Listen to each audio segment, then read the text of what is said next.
पंचप्रयाग की कहानी एक दिव्य आध्यात्मिक यात्रा की गाथा है जो हिमालय से निकलने वाली पवित्र नदियों के संगम से जुड़ी हुई है।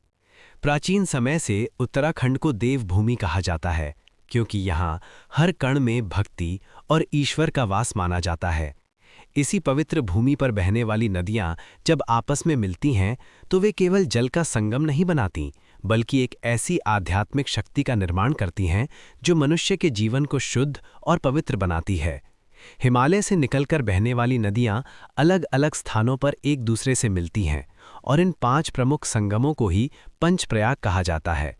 इस यात्रा की शुरुआत विष्णु प्रयाग से होती है जहां अलकनंदा और धौली गंगा का मिलन होता है और ये स्थान भगवान विष्णु की कृपा से जुड़ा माना जाता है।